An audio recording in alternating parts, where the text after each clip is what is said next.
Ella estaba lista para rendirse, hasta que un médico arriesgó su carrera, su reputación y su propia vida por darle una última chispa de esperanza.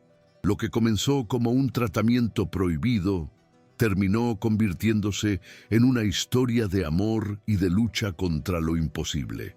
Hola mis amigas y amigos, antes de comenzar esta sorprendente historia, dejen en los comentarios desde dónde están viendo y cuéntame cómo va tu día, ¿vale? Y recuerden dar like y suscribirse al canal. El único ritmo que gobernaba la existencia de Marina Vidal era el compás lento y metódico del monitor cardíaco, un pitido electrónico que se había convertido en la banda sonora de sus últimos días. El sonido, monótono y persistente, resonaba en la esterilidad del cuarto 302 del Hospital de Clínicas de Montevideo, un eco artificial que casi lograba sofocar el susurro de su propia respiración superficial. Con apenas 25 años, su cuerpo se había convertido en un mapa de la enfermedad.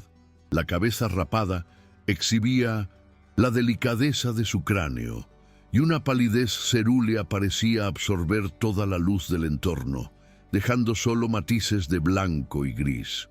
Sus ojos, antes dos pozos vibrantes de color avellana, ahora observaban el techo inmaculado con una resignación que trascendía la tristeza, instalada en una calma desoladora.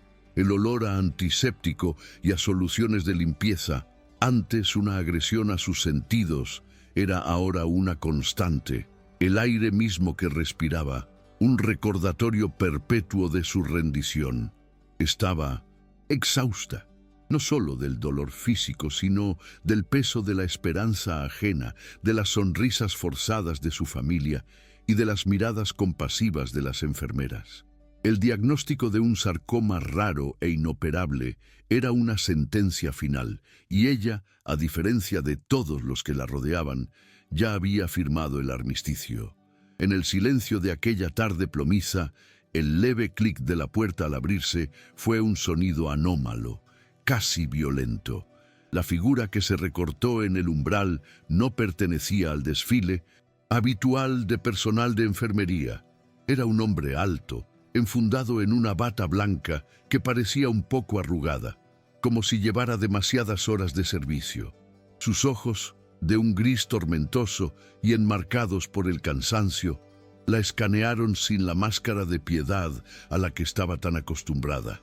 No había en su mirada ni una pizca de lástima. En su lugar, una intensidad casi analítica la recorrió, haciéndola sentir extrañamente expuesta, un espécimen bajo el microscopio.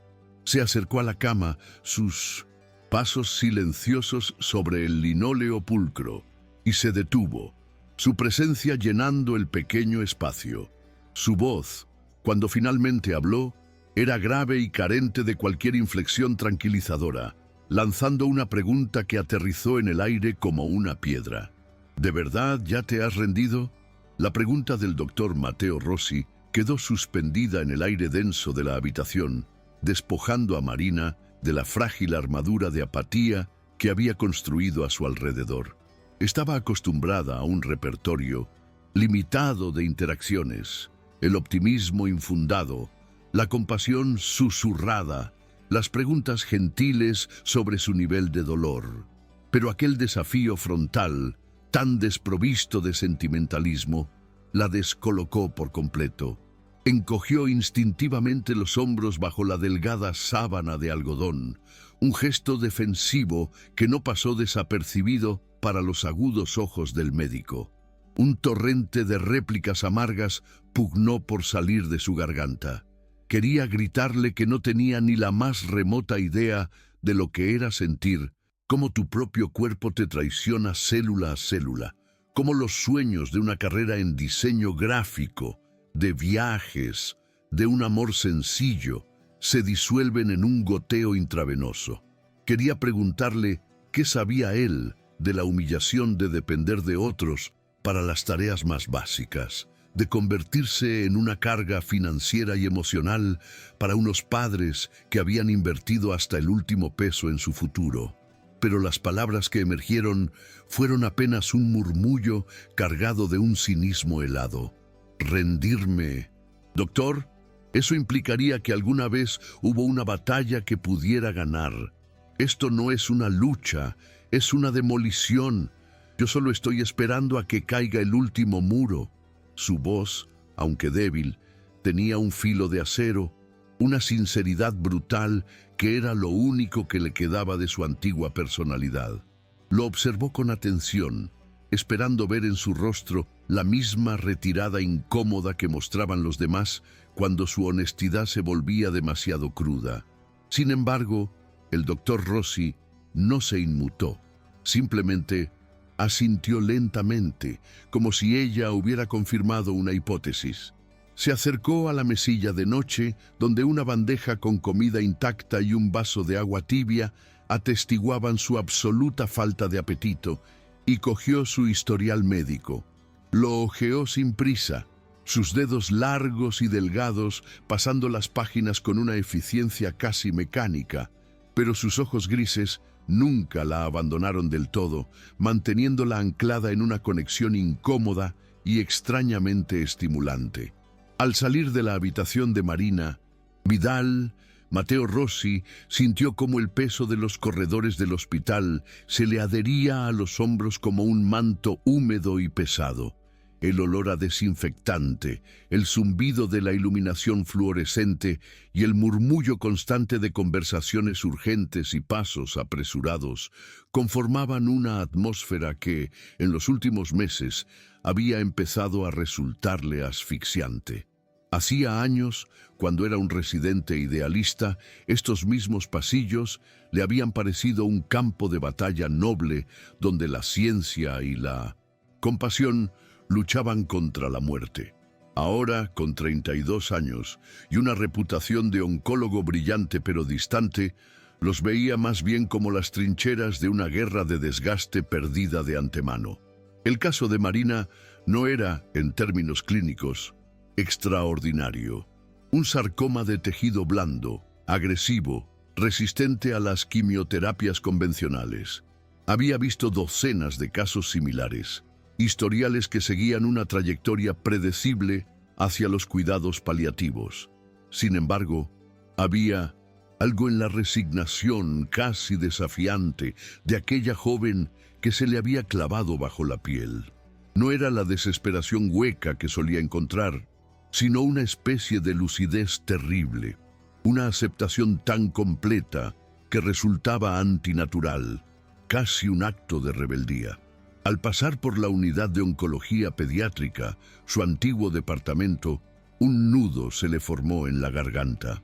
La pérdida de Santiago, un niño de 8 años con leucemia, al que había tratado durante casi 2 años y por el que había llegado a sentir un profundo afecto, había sido el catalizador de su cinismo actual. La impotencia que sintió al ver cómo la enfermedad se lo llevaba, a pesar de todos los protocolos y esfuerzos, había erigido un muro de frialdad a su alrededor, una armadura para protegerse de un dolor que casi le había hecho abandonar la medicina.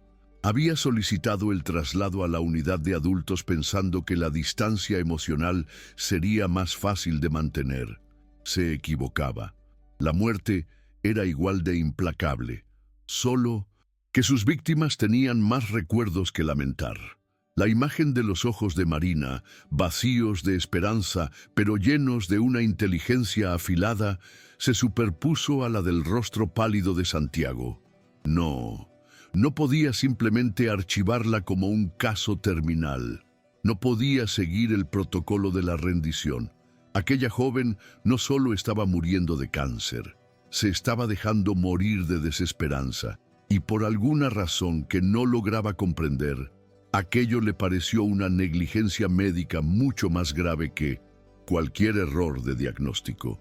El despacho del doctor Alejandro Vargas, jefe del departamento de oncología, era un reflejo exacto de su personalidad, austero, impecablemente ordenado y adornado con una intimidante colección de diplomas y galardones enmarcados en caoba. Cada objeto en la habitación, desde la pluma de plata perfectamente alineada sobre el secante de cuero hasta los volúmenes de medicina encuadernados que llenaban las estanterías, parecía susurrar autoridad y una adhesión inquebrantable al protocolo. Mateo se sentó en la silla frente al imponente escritorio, sintiéndose como un estudiante convocado a la dirección. Expuso el caso de Marina Vidal con una precisión deliberadamente clínica, evitando cualquier atisbo de la agitación emocional que sentía. Habló de la resistencia del tumor a los citostáticos estándar, de la rápida progresión metastásica y del estado anímico de la paciente. El doctor Vargas escuchaba con los dedos entrelazados sobre su abdomen, su rostro impasible. Un caso lamentable, sin duda, concedió Vargas cuando Mateo terminó, su voz tan pulcra como su entorno. Ya he revisado el expediente. Las opciones se han agotado, Rossi. Nuestro deber ahora es garantizar una transición lo más confortable posible. Cuidados paliativos, morfina a demanda, apoyo psicológico para la familia. Ya conoces el procedimiento. La palabra procedimiento irritó a Mateo de una forma desproporcionada. Con todo respeto, doctor, creo que estamos pasando por alto el factor humano. La paciente se ha rendido por completo. Su estado psicológico está acelerando el deterioro físico. Vargas arqueó una ceja, un gesto mínimo que denotaba un escepticismo glacial. Ah, la conexión mente-cuerpo. Un campo fascinante para los filósofos, Rossi. Pero nosotros somos científicos. Nos basamos en datos, en ensayos clínicos doble ciego, en estadísticas de supervivencia. Y las estadísticas, en el caso de la señorita Vidal, son inequívocas. Invertir más recursos, o peor aún, generar falsas esperanzas, sería no solo ineficiente, sino cruel. Nuestra reputación se basa en un pragmatismo riguroso, no en quijotadas emocionales.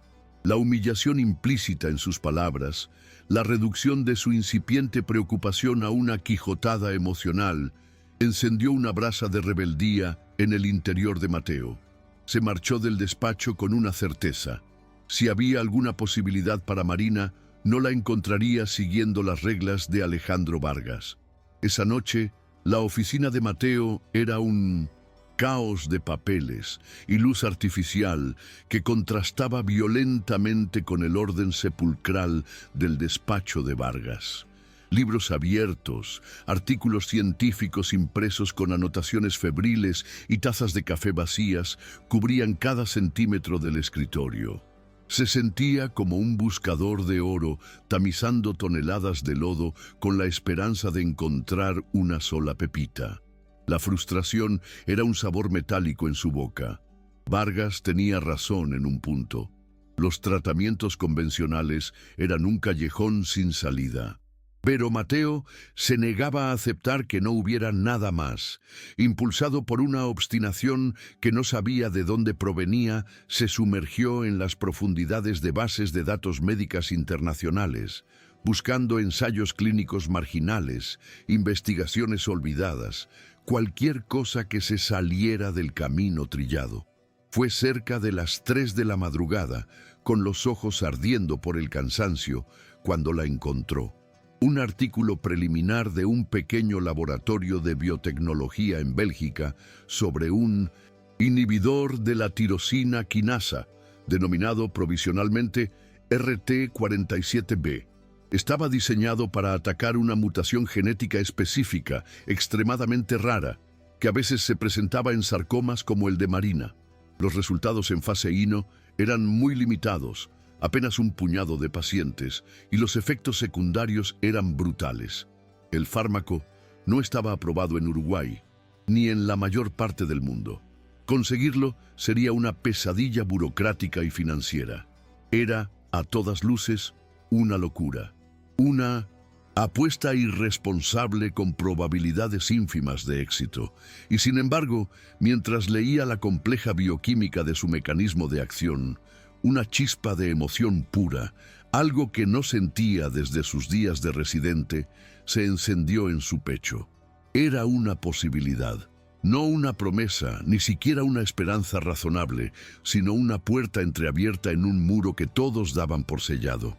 Sobre su escritorio, junto a un montón de informes, reposaba una vieja pluma de plata, herencia de su mentor, un médico rural que creía que la medicina era tanto un arte de escuchar como una ciencia de curar.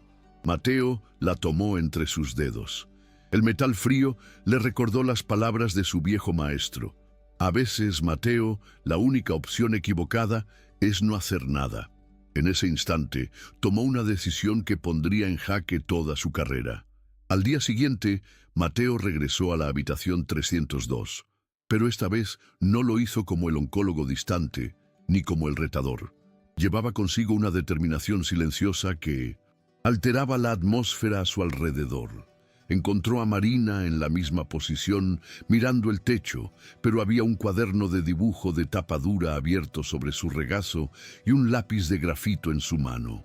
Estaba tan absorta en su tarea que no notó su presencia hasta que él carraspeó suavemente. Ella cerró el cuaderno de golpe, con un gesto casi de vergüenza, como si la hubieran pillado en un acto prohibido. El instinto protector que mostró hacia aquel cuaderno despertó la curiosidad de Mateo.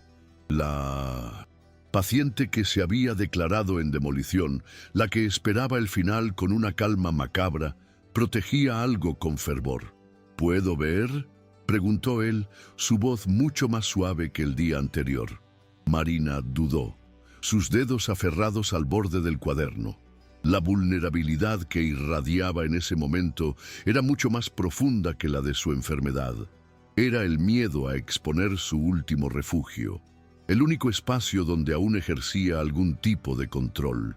Finalmente, tras una larga pausa que pareció estirar un tiempo, le tendió el cuaderno sin mirarlo a los ojos. Mateo se sentó en el borde de la silla y lo abrió con cuidado, como si estuviera manejando un artefacto frágil y precioso. Lo que vio lo dejó sin aliento. No eran los paisajes o retratos que uno podría esperar. Eran imágenes crudas, viscerales, de una belleza desgarradora. En una página, la máquina de quimioterapia estaba dibujada como una araña metálica gigante, con tubos como patas que se hundían en una figura humana anónima. En otra, los rostros de sus familiares eran remolinos de angustia y preocupación, sin rasgos definidos, solo la emoción pura. Había un dibujo de su propia mano, esquelética, de la que brotaban flores marchitas. No había autocompasión en aquellos trazos, sino una observación feroz, una capacidad para destilar la esencia de su sufrimiento y transformarla en arte. En esas páginas, Marina Vidal no estaba rendida, estaba gritando. Mateo cerró el cuaderno con reverencia, sintiendo que acababa de acceder a un nivel de comprensión que ninguna historia clínica podría ofrecerle jamás. Aquellos dibujos eran el diagnóstico más preciso que había visto. Mostraban a una persona que sentía con una intensidad abrumadora, alguien cuya alma se negaba a volverse tan pálida como su piel. Levantó la vista y sus ojos se encontraron con los de ella, que ahora lo observaban con una mezcla de aprensión y desafío. «Tienes un don increíble, Marina», dijo, y la sinceridad en su voz pareció sorprenderla. «No dejas que nada se te escape. Ves las cosas como son». Ella se encogió de hombros, desviando la mirada hacia la ventana, donde un cielo gris prometía lluvia. «Es solo una forma de pasar el tiempo, de vaciar la cabeza». Mateo se inclinó hacia adelante, su expresión seria, casi solemne. Decidió que no había lugar para los rodeos, para las falsas introducciones. La honestidad brutal de ella merecía lo mismo de su parte. «Encontré algo», comenzó, y el cambio en su tono captó inmediatamente la atención de Marina. «Es un tratamiento experimental, un fármaco nuevo que se está probando en Bélgica para un tipo de mutación genética que podría ser la causa de que tu tumor sea tan agresivo. Le explicó todo con un detalle minucioso y sin adornos. La bajísima probabilidad de éxito, los brutales efectos secundarios que los informes describían, desde fallos orgánicos hasta tormentas de citoquinas. Le habló de la burocracia, de que el hospital jamás aprobaría un protocolo no autorizado, de que tendría que conseguirlo por vías extraoficiales. Y le habló del coste, no solo financiero, sino profesional. Si esto sale mal, concluyó, mirándola fijamente, y las probabilidades de que salga mal son enormes, yo podría perder mi licencia. Y tú podrías perder el tiempo que te queda en un sufrimiento mucho mayor. Hizo una pausa, dejando que el peso de sus palabras llenara el silencio. No te estoy ofreciendo una cura milagrosa, Marina. Ni siquiera te estoy ofreciendo esperanza. Te estoy ofreciendo una posibilidad. Quizá una entre 1.000.000 de luchar. Pero será tuya la decisión, y la batalla, si la aceptas, será infernal. El silencio que siguió a la propuesta del doctor Rossi fue más denso y pesado que cualquier otro que Marina hubiera experimentado en aquella habitación. Las palabras luchar, batalla, posibilidad, rebotaban en su mente como ecos de un idioma extranjero que había olvidado. Durante meses, su única estrategia había sido la aceptación, una paz negociada con la certeza de la muerte. La idea de volver al campo de batalla, de invitar al dolor, a la náusea y a la incertidumbre de vuelta a su vida, le provocaba un terror visceral. Observó al hombre que tenía delante, este médico que apenas conocía y que le estaba ofreciendo un pacto casi fáustico.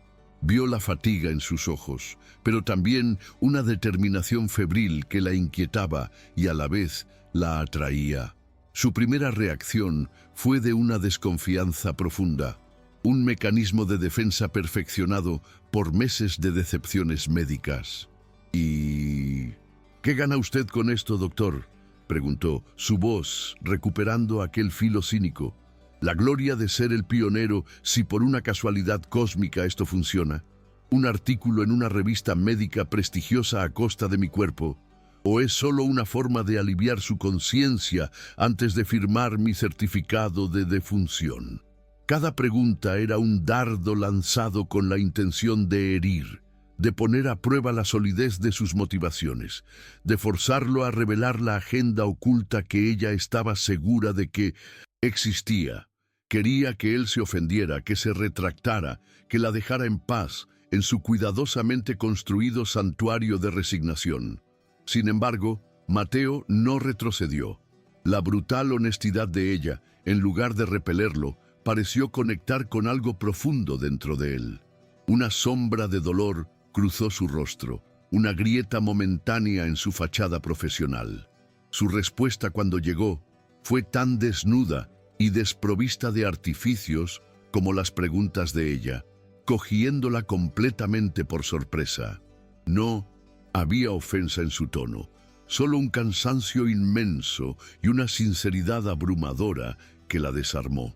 La pregunta de Marina, cargada de un cinismo afilado como un bisturí, dio en el blanco, atravesando la armadura profesional de Mateo y tocando el nervio expuesto de su propia desilusión.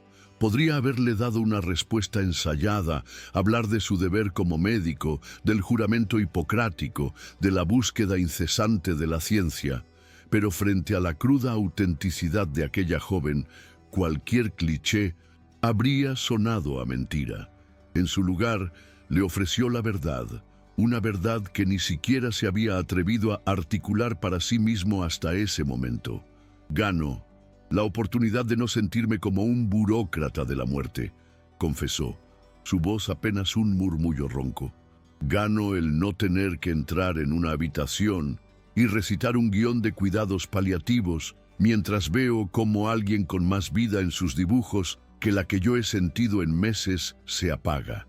Llevo demasiado tiempo firmando rendiciones, Marina, rellenando formularios, ajustando dosis de morfina, dando condolencias protocolarias. Me estoy convirtiendo en aquello que más odiaba de la medicina, un administrador de lo inevitable. Se pasó una mano por el pelo, un gesto de frustración y agotamiento. No sé por qué tu caso es diferente. Quizás es porque tu rendición es tan lúcida que me parece un insulto a la vida. O quizás, y esto es lo más probable, añadió con una media sonrisa amarga, es porque estoy tan cansado de rendirme como tú. Así que no busco un artículo. Busco una razón para no colgar esta bata y dedicarme a otra cosa. La confesión suspendió el tiempo. Marina vio en sus ojos grises no a un médico omnipotente, sino a un hombre tan perdido como ella, luchando su propia batalla contra la impotencia. La simetría de su desesperación creó un puente inesperado entre ellos, un frágil hilo de conexión en el vacío de la enfermedad y el cinismo. Por primera vez, no se sintió como un caso clínico, sino como una persona vista por otra. La honestidad de Mateo desmanteló por completo las defensas de Marina. El cinismo se disolvió, dejando en su lugar una confusión abrumadora y un sentimiento que no había experimentado en mucho tiempo. La vertiginosa posibilidad de la esperanza. Era una sensación aterradora, como asomarse al borde de un precipicio después de haber vivido en un sótano. Miró a su alrededor, a las paredes blancas, a la bolsa de suero goteando con una regularidad exasperante, al camisón del hospital que olía a lejía. Aquel era su mundo, un universo predecible y seguro en su fatalidad. La propuesta de Mateo era una invitación a salir de allí, a un territorio desconocido y lleno de dolor, pero donde, por primera vez, se le ofrecía un mapa, por muy precario que fuera. El peso de la decisión era inmenso. Aceptar significaba renunciar a la paz de la resignación, significaba luchar, y luchar dolía. Significaba volver a involucrar a su familia en un ciclo de esperanzas y decepciones, algo que se había jurado no volver a hacer. Pero rechazarlo significaba mirar a este hombre a los ojos y admitir que los dibujos en su cuaderno eran solo el eco de alguien que ya no existía. Significaba apagar activamente la minúscula chispa que él había conseguido reavivar en la oscuridad. Pasaron varios días en los que Marina vivió en un limbo de indecisión. Mateo no la presionó. Simplemente la visitaba a diario, le hablaba de cosas triviales, del tiempo, de un libro que estaba leyendo. A veces simplemente se sentaba en silencio mientras ella dibujaba. Le trajo una caja de galletas de avena, comentando con una seriedad fingida que, según un estudio dudosamente científico, son el combustible de los artistas melancólicos. El gesto era pequeño, casi absurdo, pero la hizo sonreír por primera vez en semanas. Finalmente, una mañana, cuando él entró en la habitación, ella tenía el cuaderno abierto en una página en blanco. «Si vamos a hacer esto», dijo ella, su voz firme. Aunque un temblor delataba su miedo, «quiero registrarlo todo, lo bueno y lo malo». Mateo asintió, su corazón latiendo con una mezcla de triunfo y pavor. «Trato hecho», respondió. La batalla había comenzado. Conseguir el RT-47B fue una odisea burocrática y logística que puso a prueba toda la tenacidad y los recursos de Mateo.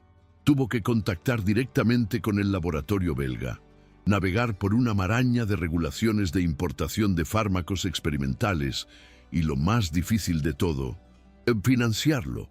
El tratamiento tenía un coste astronómico, muy por encima de lo que cualquier seguro cubriría para un procedimiento no aprobado. Sin dudarlo, Mateo liquidó una parte importante de sus ahorros personales, una suma que había estado guardando para dar la entrada de un apartamento con vistas a la Rambla. Mintió a sus colegas, aludiendo a una terapia de compasión autorizada que gestionaba a través de canales privados.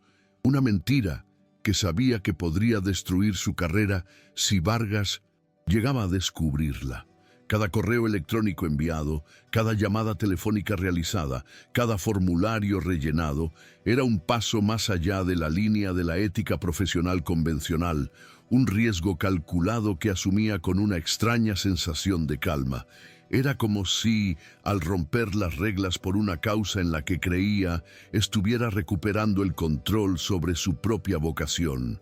Una semana después, un pequeño paquete refrigerado llegó por mensajería especial a su apartamento.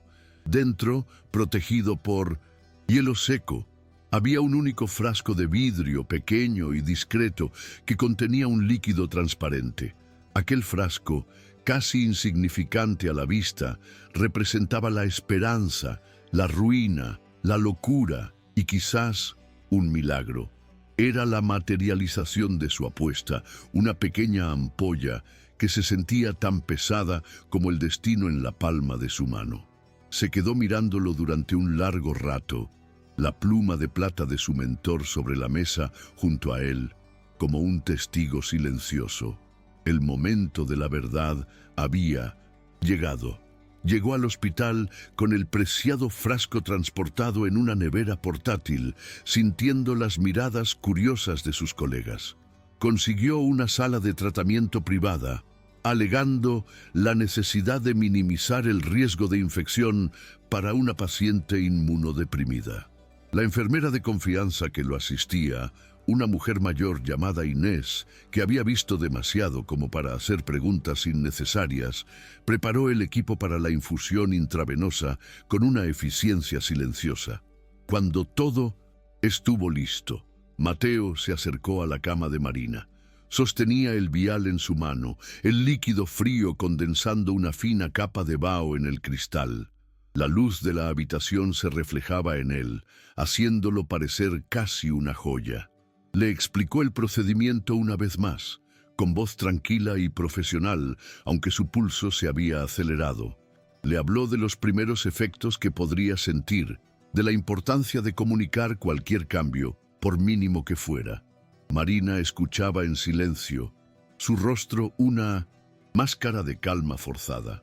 Había pasado los últimos días preparándose mentalmente para ese momento, dibujando páginas y páginas en su cuaderno, un torbellino de miedos y esperanzas entrelazados con trazos de grafito. Inés se acercó con la aguja. Mateo miró a Marina, buscando la confirmación final, el consentimiento que convertía aquel acto temerario en un tratamiento médico. «Marina, ¿estás lista?», preguntó suavemente. Ella lo miró, y en sus ojos él vio una galaxia de emociones en conflicto. El miedo, la duda, la fatiga, y debajo de todo ello, una frágil y recién nacida voluntad de vivir. La habitación se quedó en silencio, solo roto por el suave zumbido del equipo médico. Inés esperaba con la aguja en la mano. Mateo contenía la respiración. Entonces, Marina sacudió la cabeza lentamente, un movimiento casi imperceptible pero cargado de una finalidad inequívoca. Sus labios se separaron, y de ellos salió un susurro que resonó en la habitación con la fuerza de un trueno. «No, no puedo hacerlo». El no de Marina, aunque susurrado, detonó en el silencio de la sala con la fuerza de una explosión. La enfermera Inés se quedó inmóvil, la jeringuilla en su mano temblando casi imperceptiblemente, su mirada profesional vacilando entre el médico y la paciente. El aire se cargó de una tensión insoportable, una mezcla de expectativa frustrada y pánico latente. En el rostro de Mateo Rossi se dibujó una fracción de segundo de puro desconcierto, el gesto de un hombre que ha apostado todo a una sola carta para verla rechazada en el último instante. Pero tan rápido como apareció, la sorpresa fue reemplazada por una insondable calma. Comprendió en ese instante que cualquier muestra de frustración, cualquier argumento lógico, solo serviría para levantar los muros de ella aún más alto. Con un gesto apenas perceptible de la cabeza, le indicó a Inés que podía retirarse. La enfermera, visiblemente aliviada de escapar de aquel campo de fuerza emocional, recogió sus cosas y salió de la habitación sin hacer ruido, cerrando la puerta tras de sí y dejándolos solos en un silencio que ahora era íntimo y pesado. Mateo no se movió del sitio. Esperó, dándole a Marina el espacio que su negativa reclamaba. Luego, lentamente, se acercó y se sentó en la silla junto a la cama, no como el médico a punto de administrar un tratamiento, sino como una persona que simplemente estaba allí. No la miró con reproche, sino con una curiosidad genuina y paciente. Dejó el frío vial del RT-47B sobre la mesilla de noche, donde la luz lo hacía brillar como un veneno o una poción. Finalmente rompió el silencio, su voz desprovista de toda presión. «Está bien», dijo suavemente, «pero ayúdame a entender. Háblame de tu miedo». La pregunta no era sobre la enfermedad o los efectos secundarios. Era una invitación a un lugar mucho más profundo, y ambos lo sabían. Marina desvió la mirada del rostro de Mateo hacia sus propias manos, que descansaban inertes sobre la sábana. Los nudillos pálidos, la piel casi traslúcida, parecían las manos de una extraña.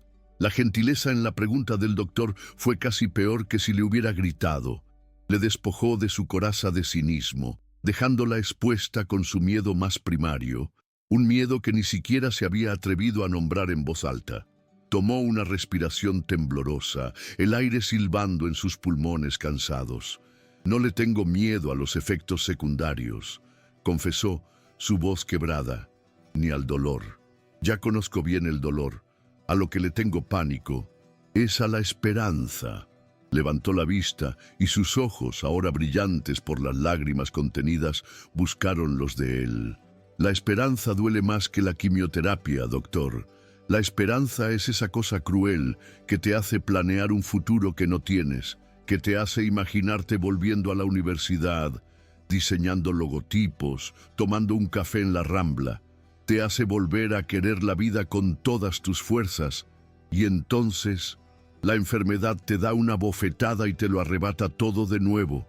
He visto esa montaña rusa en los ojos de mis padres cada vez que un tratamiento parecía funcionar por una semana. El brillo en sus miradas y luego la oscuridad cuando los análisis decían que no. No puedo volver a ponerlos en ese potro de tortura y no puedo hacérmelo a mí misma. Rendirme fue pacífico. Es un final, es triste, pero es seguro. Su propuesta me arroja de nuevo a la incertidumbre y no creo que tenga la fuerza para sobrevivir a otra decepción. Su confesión fue un torrente, la ruptura de un dique que había contenido meses de una angustia silenciosa. No estaba rechazando un fármaco, estaba rechazando la posibilidad de volver a soñar por miedo a la pesadilla del despertar. Mateo escuchó cada palabra, absorbiendo no solo el significado literal, sino la inmensa carga de dolor que las impulsaba. No intentó rebatir su lógica, porque la lógica de un superviviente, incluso uno que sobrevive rindiéndose, es inexpugnable. En su lugar, decidió abrir una puerta a su propio pasado, ofrecerle un fragmento de su alma rota a cambio de la de ella. Hace unos años, comenzó, su voz grave y reflexiva. Traté a un niño, se llamaba Santiago. Tenía 8 años y una leucemia que se negaba a entrar en remisión. Luchamos durante 2 años, probamos todo lo legal y lo casi legal. Hizo una pausa, la memoria visiblemente dolorosa. Al final, supimos que no había nada más que hacer. Entramos en la fase de cuidados paliativos, el protocolo de morir, como me gusta llamarlo, cínicamente. Todos nos volvimos increíblemente eficientes en manejar su dolor, en ajustar sus medicamentos, en preparar a la familia. Estábamos tan concentrados en asegurarle una buena muerte que nos olvidamos de algo fundamental. Se inclinó un poco más, sus ojos grises fijos en los de ella. Nos olvidamos de dejarlo vivir sus últimos días. Su mayor deseo era ir a un partido de fútbol de Peñarol. pero no era clínicamente aconsejable. Quería comer una hamburguesa grasienta, pero su sistema digestivo no la toleraría. Cuando murió me di cuenta de mi mayor fracaso. No fue no poder curarlo. La ciencia tiene sus límites. Mi fracaso fue haberle robado la vida antes de que la enfermedad lo hiciera. Este tratamiento, dijo, señalando el frasco, probablemente no te cure, Marina. Las estadísticas están en nuestra contra, pero no te estoy ofreciendo una cura. Te estoy ofreciendo una oportunidad, por pequeña que sea, de luchar por más días. Días para dibujar, para reírte, para sentir el sol. Te ofrezco luchar por la vida, no contra la muerte. Son dos cosas muy distintas. Su vulnerabilidad era un regalo, una pieza de su propia historia que le decía: te entiendo, yo también tengo miedo, yo también he fallado.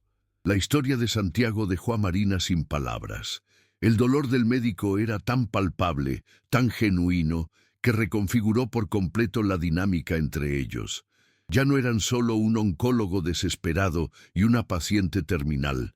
Eran dos personas unidas por la experiencia compartida de la impotencia ante la muerte. Sin embargo, el miedo seguía ahí, un animal agazapado en un rincón de su alma, y la solemnidad de la situación era paralizante. Al ver que el silencio se alargaba y que la angustia volvía a ensombrecer el rostro de Marina, Mateo sintió la necesidad instintiva de romper la tensión. Un impulso extraño, casi un acto de sabotaje a la gravedad del momento, se apoderó de él. Se aclaró la garganta y adoptó un tono absurdamente serio. ¿Sabes por qué los glóbulos blancos son malos jugando al póker?, preguntó de la nada. Marina parpadeó, confundida. ¿Qué? Porque siempre están revelando sus células, dijo él, con una cara completamente seria. El chiste era terrible, una mezcla de humor de padre y jerga médica que no tenía ni pies ni cabeza. El silencio que siguió fue casi más incómodo que el anterior. Pero entonces algo se rompió en Marina. Primero fue una crispación en la comisura de sus labios, luego un resoplido y finalmente una risa. No fue una risa educada, sino una carcajada genuina, un poco oxidada por la falta de uso, que le sacudió el cuerpo y le llenó los ojos de lágrimas, esta vez de hilaridad. La absurdidad de la situación, la confesión desgarradora, el vial experimental, el destino pendiendo de un hilo y en medio de todo el peor chiste del mundo, era simplemente demasiado. Ese ha sido el peor chiste que he oído en mi vida, doctor, dijo ella, secándose una lágrima. Él sonrió, una sonrisa auténtica y cansada. «Tengo más», ¿qué le dice una arteria a otra? «Por mis venas que te quiero». Marina volvió a reír más suavemente esta vez. El humor, torpe y fuera de lugar, había logrado lo que la lógica y la empatía solemne no habían podido. Había abierto una pequeña fisura en el muro de su miedo, dejando entrar un rayo de luz. Aquella risa compartida, nacida de la absurdidad, cambió la atmósfera de la habitación de forma irrevocable. El miedo no se había ido, pero ahora convivía con una extraña ligereza. La sensación de que incluso en el corredor de la muerte se podía encontrar un momento de gracia. Marina miró el frasco sobre la mesilla, luego miró a Mateo, cuyo rostro aún conservaba el rastro de una sonrisa. Vio en él no a un salvador, sino a un compañero de trinchera, alguien dispuesto a contar chistes malos en medio del fuego cruzado. Aquello, de alguna manera, lo hacía todo un poco más soportable. «De acuerdo, doctor», dijo finalmente, su voz más clara y decidida. «Lo haré, pero con mis condiciones». Mateo asintió, toda su atención centrada en ella. «Las que quieras. Una dosis a la vez», estipuló ella. «Un día a la vez. Si en algún momento siento que no puedo más, que el precio es demasiado alto, paramos. Sin preguntas, sin intentos de convencerme. Trato hecho». Era su manera de recuperar el control, de asegurarse de que seguía siendo la dueña de su cuerpo y de su destino, incluso si se lo estaba entregando a un experimento. «Trato hecho, Marina», respondió él, y el uso de su nombre de pila, sin el señorita Vidal de por medio, selló el nuevo pacto entre ellos. La formalidad de médico-paciente se había disuelto, dejando en su lugar algo mucho más complejo y real. Esta vez, cuando la enfermera Inés regresó, la energía en la habitación era completamente distinta. Había nerviosismo, sí, pero también una resolución compartida. Mientras Inés preparaba su brazo, Marina no miró hacia otro lado. Observó la aguja deslizarse en su vena. Observó el tubo conectarse al pequeño frasco. Vio a Mateo abrir la válvula de goteo y el líquido transparente, frío y cargado de riesgos y promesas, comenzar su lento viaje hacia su corazón. Sintió la mano de Mateo posarse suavemente sobre su hombro, un gesto de apoyo que no era clínico, sino profundamente humano. El punto de no retorno había sido cruzado, no solo en su tratamiento, sino en la conexión que había nacido entre ellos. Los días que siguieron a la primera infusión fueron un descenso a un infierno físico que superó con creces las peores previsiones de Marina. El RT-47B no era un veneno sutil, era una bomba de napalm que arrasaba su sistema en un intento de aniquilar las células cancerosas. Una fiebre implacable la consumía, dejándola empapada en sudor y tiritando bajo capas de mantas. Un dolor agudo se instaló en sus huesos, una agonía profunda y persistente que ni los analgésicos más potentes lograban mitigar del todo. Y la náusea era una bestia constante, una marea verde que la dejaba exhausta y vacía. Hubo momentos, en la oscuridad de la noche, en los que la única realidad era el dolor y el arrepentimiento. Maldijo su decisión, maldijo a Mateo, maldijo esa chispa de esperanza que la había traicionado. En uno de sus peores momentos, cuando él entró para comprobar su estado, ella le arrojó la palangana de plástico con una fuerza que no sabía que poseía. «¡Váyase!», le gritó, su voz rota por la debilidad y la rabia. «¡Déjeme en paz! Esto fue un error, un maldito error». Mateo no se inmutó. Recogió la palangana, la limpió y volvió a colocarla a su lado.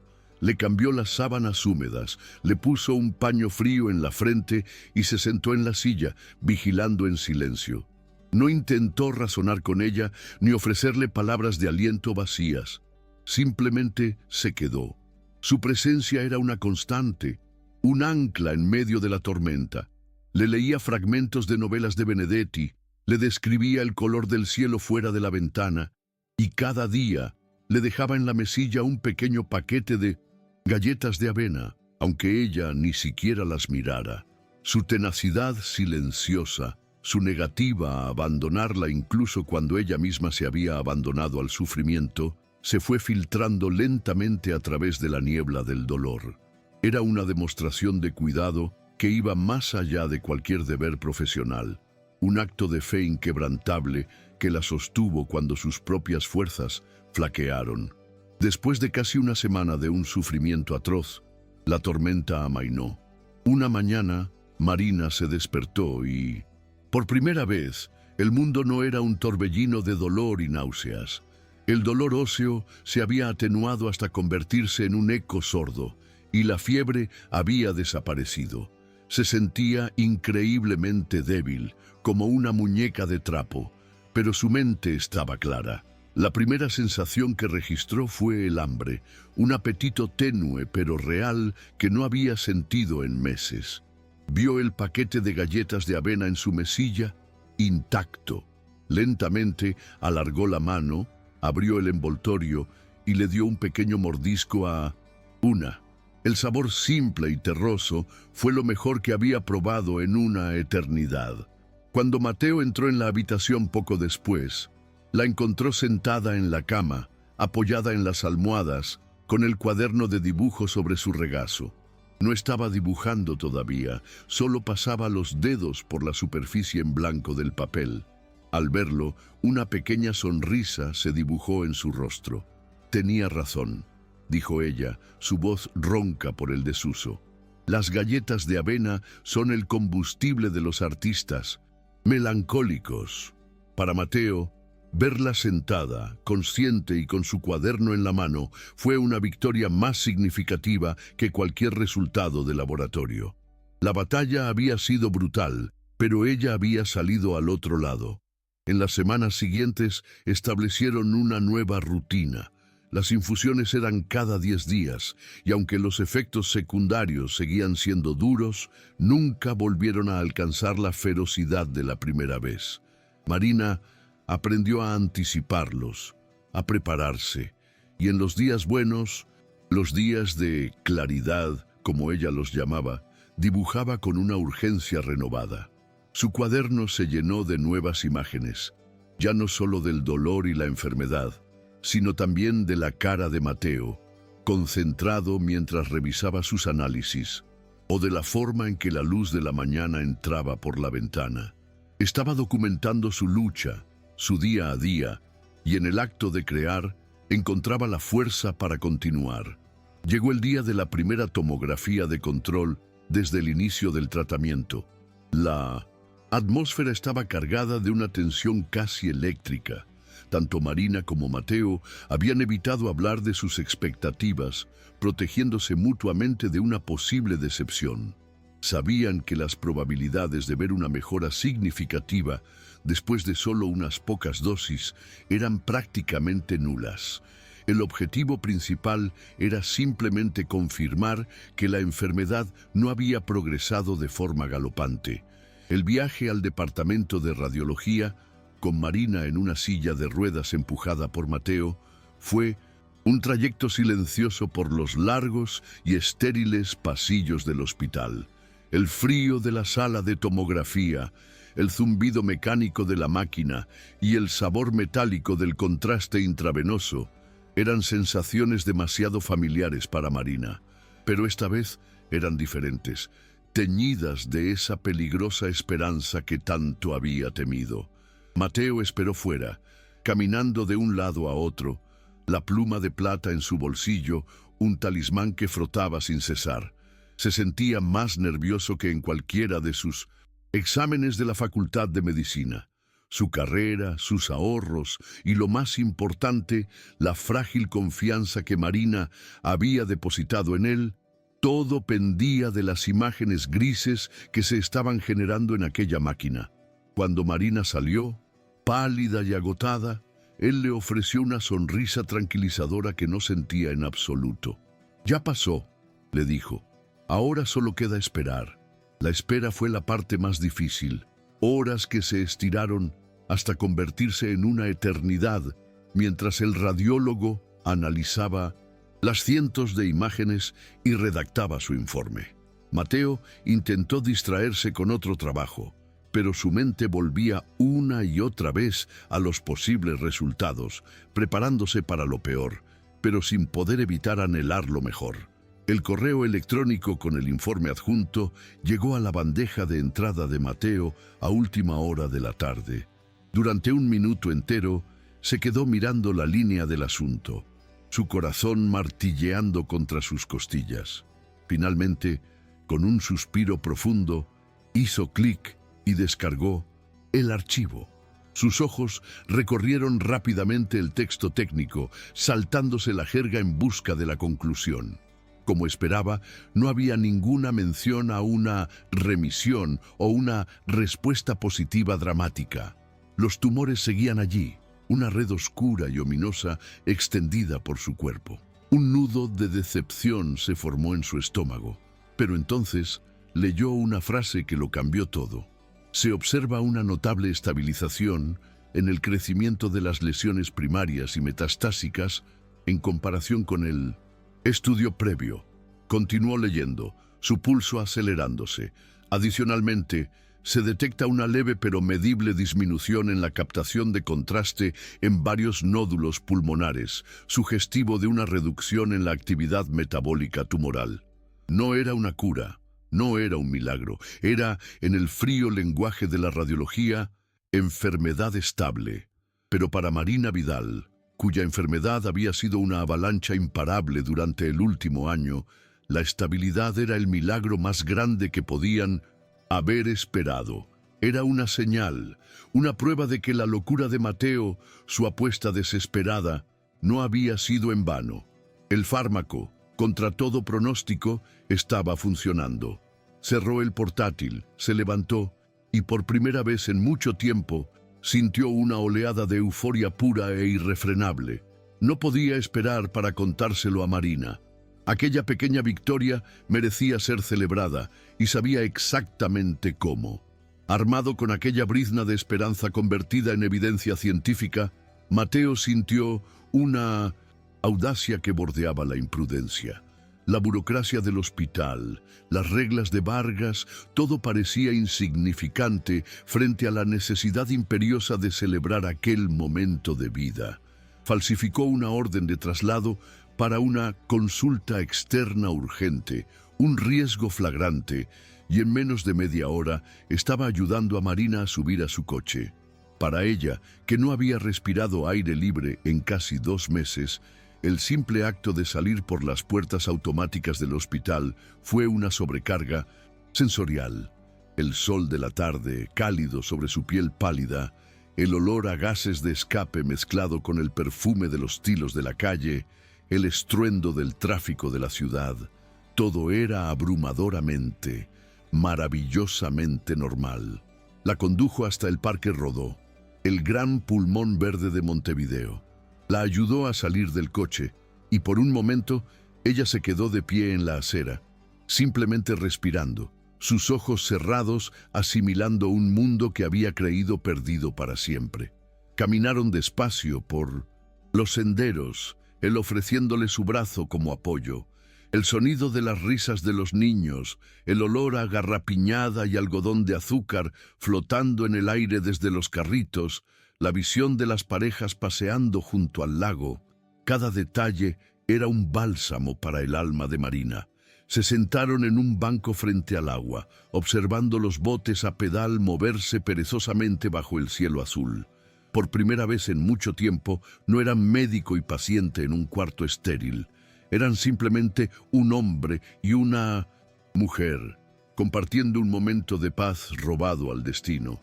Sentados en aquel banco, con el sol poniente tiñendo el lago de tonos anaranjados y dorados, las barreras que aún quedaban entre ellos se desvanecieron por completo. El uniforme del hospital y la bata de médico habían sido reemplazados por ropa de calle, y con ellos los roles que representaban. Marina le habló de su pasión por la tipografía, de cómo soñaba con abrir un pequeño estudio de diseño gráfico especializado en identidades para librerías y cafés locales, lugares con alma. Le describió con un detalle asombroso el logo que había diseñado en su cabeza para una librería imaginaria llamada El Último Refugio. Mateo, a su vez, le confesó algo que casi nadie sabía. Antes de que la medicina consumiera su vida, había sido el guitarrista principal en una banda de rock indie que tocaba en los bares del casco antiguo de la ciudad. Le habló de la emoción de estar en un escenario, de la camaradería con sus compañeros de banda, un sueño que había abandonado en favor de una carrera más estable y respetable. Mientras hablaban, sus historias tejían un tapiz de vidas interrumpidas y anhelos latentes, creando un nivel de intimidad que superaba con creces el que habían forjado en la enfermedad. Mateo se encontró observándola no como su paciente, sino como la mujer que era, inteligente, apasionada, con una fuerza que lo dejaba sin aliento. Vio cómo la luz del atardecer se reflejaba en sus ojos, que por fin habían recuperado su antiguo brillo avellana. La enfermedad seguía ahí, una sombra constante, pero en ese momento la vida resplandecía con mucha más fuerza. Movido por un impulso que era a la vez inevitable y aterrador, se inclinó hacia ella. El beso fue increíblemente suave al principio, un roce tentativo de labios, cargado de la urgencia del tiempo robado y del peso de todo lo que habían vivido. Fue un beso que sabía a esperanza y a despedida, un punto de no retorno sellado en el corazón de un día perfecto. Regresaron al hospital envueltos en una burbuja de silencio cómplice, el sabor del beso aún persistente, el mundo exterior reducido a un murmullo lejano. La euforia del parque y la intimidad del momento los habían transportado a otro plano, uno en el que las reglas del hospital y la sombra de la enfermedad parecían no poder alcanzarlos. Pero la realidad tiene una forma brutal de hacerse presente. Mientras caminaban por el pasillo hacia la habitación de Marina, la burbuja estalló. La figura alta e imponente del doctor Alejandro Vargas estaba de pie junto a la puerta, su postura rígida y su rostro tan cerrado como una tormenta a punto de estallar. No estaba mirando a Marina, sino a Mateo, y la expresión de sus ojos era de una furia gélida. En su mano sostenía una hoja de papel, un informe de laboratorio que agitó ligeramente en el aire. El gesto era a la vez una acusación y una sentencia. «Rosy, a mi oficina, ahora mismo», ordenó Vargas, su voz baja y controlada, lo que la hacía aún más amenazante. Mateo sintió un escalofrío recorrerle la espalda. Sabía exactamente lo que era ese papel. Debía ser el último análisis de sangre de Marina.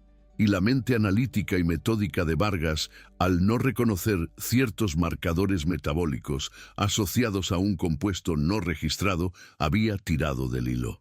«Quiero que me explique qué es esta anomalía bioquímica en el torrente sanguíneo de la paciente Vidal», continuó Vargas, ignorando por completo la presencia de Marina. «Y le sugiero que rece, Rosy, para que su explicación sea extraordinariamente convincente, porque, por lo que a mí respecta, su carrera en este hospital y posiblemente en este país acaba de terminar». La orden del doctor Vargas fue tan cortante y definitiva como la caída de una guillotina. Mateo siguió la espalda rígida de su superior por el pasillo hasta su despacho, cada paso un eco de su inminente ejecución profesional. El breve trayecto pareció una eternidad, y era dolorosamente consciente de las miradas de las enfermeras y otros médicos, miradas que mezclaban la curiosidad y la aprensión. Sabían que una confrontación con Vargas nunca era un asunto menor. Una vez dentro de la oficina, la puerta se cerró con un clic que selló el destino de Mateo. Vargas no le ofreció asiento. Se quedó de pie detrás de su imponente escritorio, el informe del laboratorio en la mano como si fuera el arma del crimen. «Rosy», comenzó, su voz desprovista de toda emoción, un bisturí de hielo. «Durante años he tolerado su idealismo, atribuyéndolo a una juventud que pensé que la experiencia eventualmente curaría. Pero esto no es idealismo. Esto es una negligencia criminal. Ha administrado un compuesto no probado, no autorizado y potencialmente tóxico a una paciente bajo mi cargo, sin mi conocimiento y en contra de todos los protocolos existentes. Ha falsificado documentación para sacar a una paciente en estado crítico del hospital. Ha puesto a esta institución en un riesgo legal y financiero incalculable».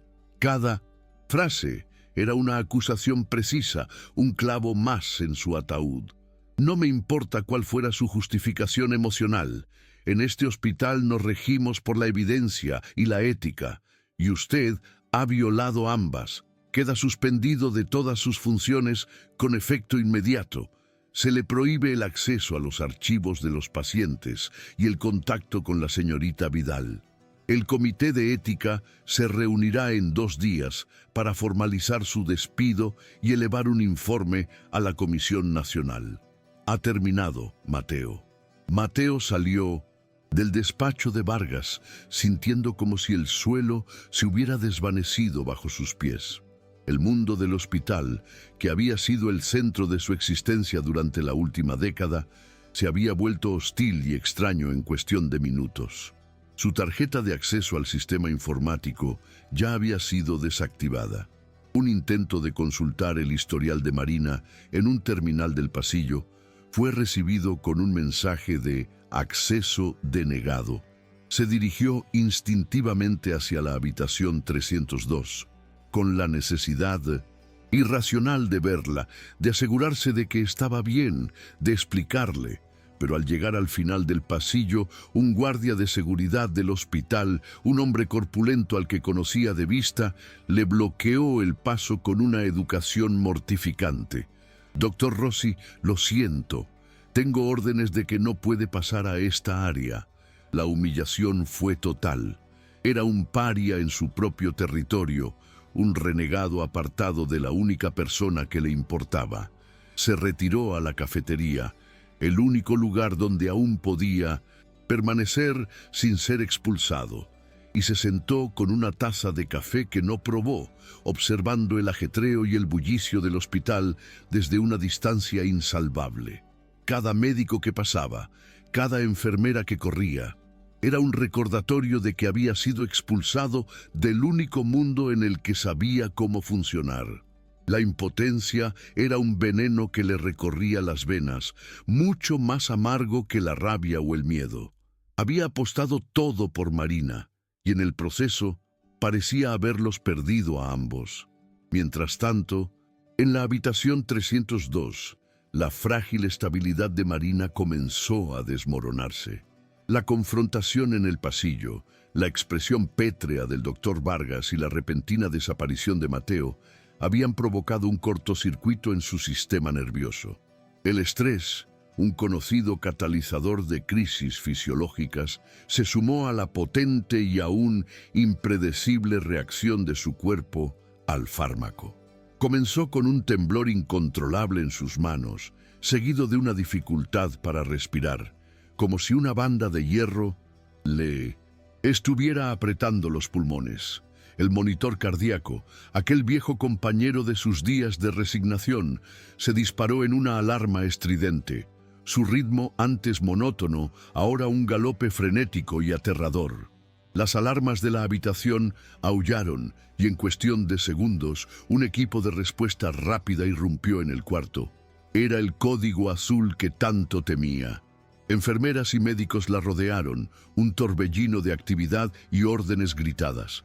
A la cabeza del equipo estaba el doctor Vargas, su rostro, una máscara de concentración profesional, pero en sus ojos, mientras trabajaba para estabilizarla, había un matiz de sombría validación.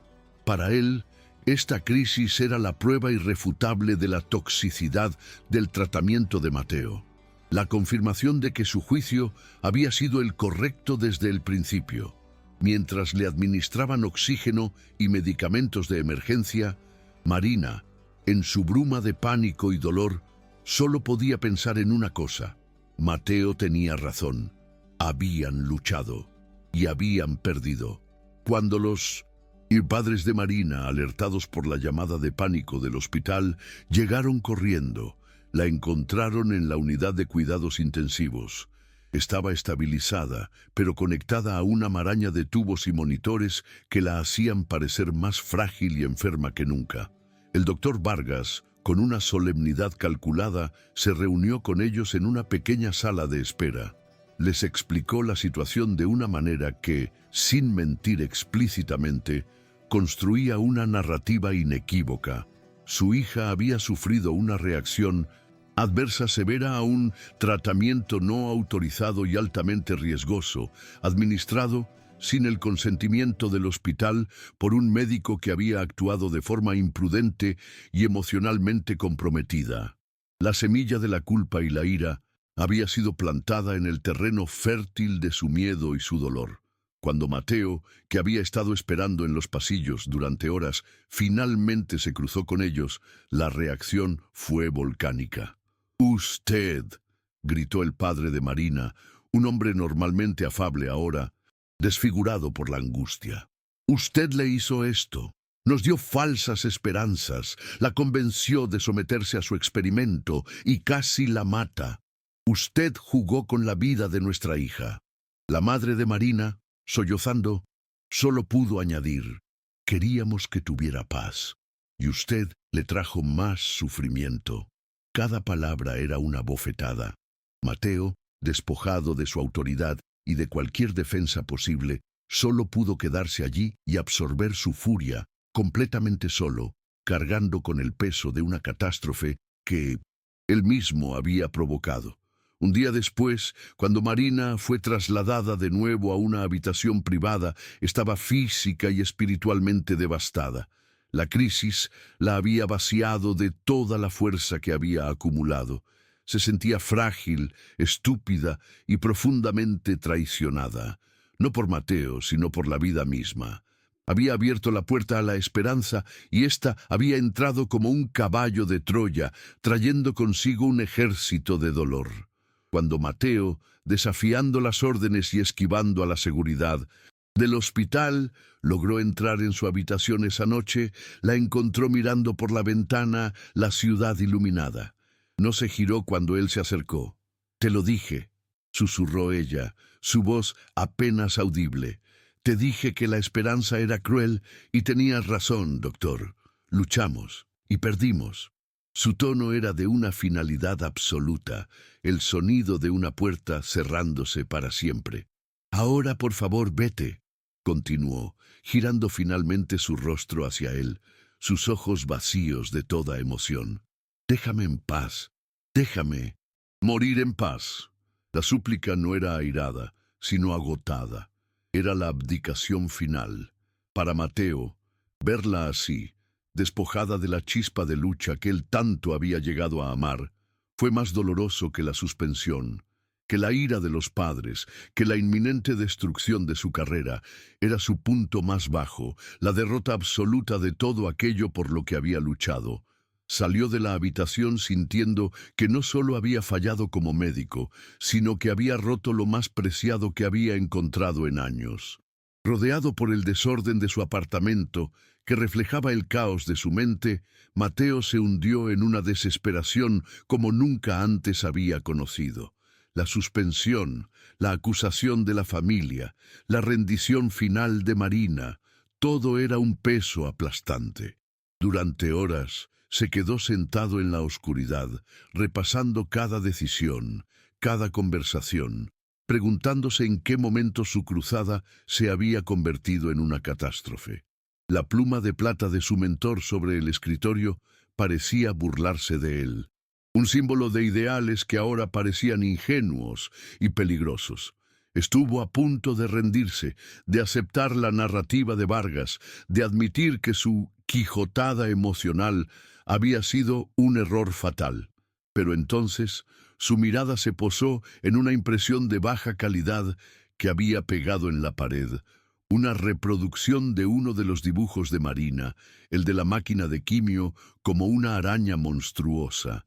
Incluso en su momento más oscuro, ella había tenido la fuerza de transformar su dolor en algo poderoso. ¿Podía él hacer menos? Impulsado por un último vestigio de rebeldía, encendió su ordenador. Redactó un correo electrónico desesperado al jefe del laboratorio en Bélgica, explicándole la situación y suplicándole cualquier dato, por preliminar que fuera, sobre reacciones adversas similares que hubieran resultado en una recuperación posterior. Luego hizo lo impensable. Accedió a sus cuentas bancarias y con el dinero que le quedaba, el fondo de emergencia que era todo su patrimonio, ordenó una última dosis de RT-47B, pagando una suma exorbitante por un envío exprés y clandestino. Era una locura, era irracional, era un acto de fe ciega en medio de la noche más oscura de su alma. La víspera de la reunión del comité de ética, el paquete con la última dosis llegó a su puerta, tan discreto e increíblemente pesado como el primero. Mateo sabía que solo le quedaba una oportunidad, un último intento de llegar a Marina. Eludir la seguridad del hospital sería casi imposible ahora, pero la desesperación lo volvió astuto.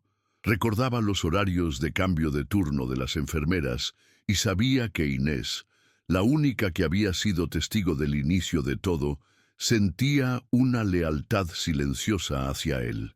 La llamó y sin darle demasiados detalles, le pidió un favor, que le dejara una puerta de servicio abierta durante 5 minutos. Logró deslizarse dentro del hospital como un fantasma y llegó a la habitación de Marina. Ella estaba dormida, su respiración superficial. Él se sentó a su lado, esperando. Cuando ella abrió los ojos y lo vio, hubo un destello de miedo, de agotamiento. «Vete, Mateo», susurró. Él negó con la cabeza y sacó el pequeño frasco, colocándolo en su mesilla. «No he venido a prometerte una cura», dijo, su voz baja y urgente. «No te prometo que no sufrirás más, solo he venido a recordarte algo. El sol en tu cara en el parque, el olor de la hierba, el sabor de esas horribles galletas de avena, la sensación de tener un lápiz en la mano. Esta enfermedad te quitará la vida, Marina, es su trabajo. Pero no dejes que te quite los días que te quedan, no dejes que el miedo a perder te impida jugar el último minuto del partido». Dejó el vial sobre la mesilla, al alcance de su mano. «La elección siempre ha sido tuya. Lucha por más momentos, solo eso, por un día más de sol». Se levantó y se fue, dejándola sola con la decisión final. El salón de juntas donde se reunía el comité de ética era un lugar diseñado para intimidar. Una larga mesa de roble pulido, retratos de antiguos directores del hospital en las paredes y una atmósfera de solemnidad casi judicial. Mateo entró y se sentó en la silla solitaria dispuesta para el acusado, sintiendo el peso de las miradas de una docena de los médicos más eminentes del país. El doctor Vargas, sentado a la cabeza de la mesa, comenzó la sesión. Con una elocuencia fría y precisa expuso los hechos. Detalló cada violación del protocolo, cada decisión imprudente, cada riesgo asumido por Mateo. Presentó los informes de la crisis de Marina en la UCI como la prueba irrefutable de los peligros del fármaco experimental. Construyó un caso impecable, retratando a Mateo no como un villano, sino, quizás peor, como un médico bien intencionado, pero peligrosamente incompetente, cegado por su implicación emocional. Cuando terminó, un silencio pesado se instaló en la sala. El caso parecía cerrado. El veredicto, una formalidad. El futuro de Mateo estaba sellado. La humillación pública, como la había planeado Vargas, era total y absoluta. Cuando llegó su turno, Mateo se levantó. No parecía un hombre derrotado, sino uno que ya no tenía nada que perder.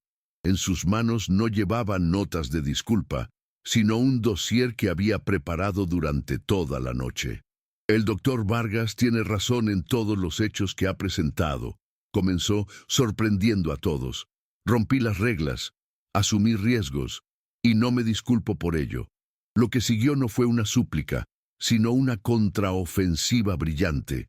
Proyectó en la pantalla las tomografías de Marina, el antes y el después, mostrando la innegable estabilización de los tumores. Presentó los marcadores sanguíneos, explicando la bioquímica del fármaco. Y entonces proyectó un correo electrónico que había llegado de Bélgica de madrugada. Los datos de otros 2 pacientes con sarcomas similares que habían experimentado una tormenta de citoquinas idéntica a la de Marina. Una reacción inmunológica violenta que, en ambos casos, había precedido a una remisión tumoral significativa. «La crisis de la señorita Vidal», argumentó Mateo, «no fue un fracaso del tratamiento, fue la primera señal de que estaba funcionando». Su voz se elevó, llenando la sala. «El protocolo del que habla el doctor Vargas es excelente para el 99% de los casos. Pero ¿qué hacemos con el 1%? ¿Los abandonamos en nombre de la estadística? Nuestro juramento no es al protocolo, es al paciente, y a veces el mayor riesgo no es intentar algo nuevo, sino no hacer nada. El protocolo no debe ser una excusa para la cobardía». La sala quedó en un silencio atónito, la narrativa de Vargas completamente desmantelada, no por emoción, sino por una ciencia y una lógica superiores. El argumento de Mateo había cambiado radicalmente la dinámica de la sala. El doctor Elbio Garmendia, un oncólogo de pelo blanco y reputación legendaria, fue el primero en romper el silencio. La audacia de Rossi es innegable y su insubordinación flagrante, dijo con voz rasposa. Sin embargo, su ciencia también parece serlo. Alejandro se dirigió a Vargas. El pragmatismo es una virtud, pero a veces puede ser el disfraz de la inercia. El debate se encendió. Los miembros del comité, divididos entre la defensa del orden institucional y la obligación moral de explorar una nueva posibilidad. Fue en el apogeo de esta discusión cuando la puerta de la sala se abrió discretamente. La enfermera Inés entró y le entregó una nota doblada al doctor Garmendia. Él la leyó, y una expresión indescifrable cruzó su rostro. Se aclaró la garganta pidiendo silencio. «Caballeros», anunció, su voz resonando en la sala. «Parece que la paciente en cuestión ha tomado su propia decisión. La enfermera me informa que hace 20 minutos la señorita Marina Vidal se administró a sí misma la dosis final del tratamiento experimental que el doctor Rossi le había dejado». Un murmullo de asombro recorrió la sala. La revelación fue un golpe de teatro que lo cambió todo. El acto de fe de Marina, su decisión de seguir luchando, le dio a la argumentación de Mateo un peso moral irrefutable. Ya no estaban debatiendo sobre un médico rebelde, estaban decidiendo el destino de una paciente que había elegido la esperanza por encima de la rendición. La decisión del comité fue una obra maestra de la diplomacia médica. El doctor Rossi recibió una censura formal por su grave incumplimiento del protocolo, una mancha en su expediente, pero no se elevaría ninguna recomendación de retirada de licencia. Y, en una moción sin precedentes, impulsada por el doctor Garmendia, el comité votó a favor de autorizar un protocolo de uso compasivo de emergencia para el RT-47B, permitiendo que el tratamiento de Marina continuara de forma oficial y bajo la estricta supervisión del hospital. El supervisor designado para el caso fue el propio Mateo Rossi. La victoria era casi total. El doctor Vargas, superado en votos y en argumentación, aceptó la decisión con una gracia gélida, su autoridad socavada por primera vez en años. En las semanas que siguieron, la predicción de Mateo y los datos belgas demostraron ser correctos. Tras una breve y manejable recurrencia de la fiebre, Marina comenzó a mejorar de una manera que solo podía describirse como milagrosa. El dolor disminuyó, el apetito volvió, y lo más importante, una nueva tomografía mostró una reducción visible y medible en el tamaño de los tumores. La enfermedad no había desaparecido, pero estaba en retirada. La batalla, por fin, se estaba ganando. Un día, Mateo entró en la habitación de Marina, ya no como un intruso clandestino, sino como su médico oficial. Ella estaba sentada junto a la ventana, la luz del sol iluminando el vello incipiente que comenzaba a cubrir su cabeza. Se miraron, y en ese silencio todas las barreras se disolvieron. Él se acercó y tomó su mano. Ya no había médico y paciente, solo dos supervivientes. ¿Y ahora qué?, susurró ella. Él le apretó la mano. Ahora, dijo él, empezamos a hablar del después. 6 meses después, el banco junto al lago en el Parque Rodó los esperaba como un viejo amigo. El sol de la tarde era tibio y la brisa traía el aroma familiar de la hierba y el agua. Marina llevaba el pelo corto, un estilo moderno y desenfadado que resaltaba la vida que había vuelto a sus ojos. En su regazo no descansaba un cuaderno de bocetos de su dolor, sino una tableta de diseño donde pulía los últimos detalles de un logotipo, un árbol estilizado cuyas ramas formaban una doble hélice, con el nombre Instituto Rossi de Oncología, traslacional debajo. Mateo llegó con 2 vasos de café, moviéndose con una ligereza que no había tenido en años. Se sentó a su lado y le pasó uno. Se quedaron en un silencio cómodo, observando a los niños jugar y a los botes deslizarse por el agua. La enfermedad era ahora una cicatriz, no una herida abierta, un recordatorio de la fragilidad de la vida, pero también de su increíble resiliencia. Gracias a la publicidad que rodeó su caso, un filántropo anónimo había donado los fondos para que Mateo creara su propio centro de investigación, un lugar dedicado a esas quijotadas emocionales que la medicina convencional a menudo descartaba.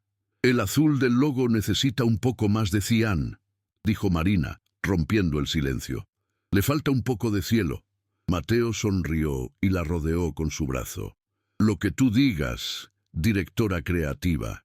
Ella apoyó la cabeza en su hombro, sintiendo la solidez de su presencia, el calor de un futuro que casi no habían tenido.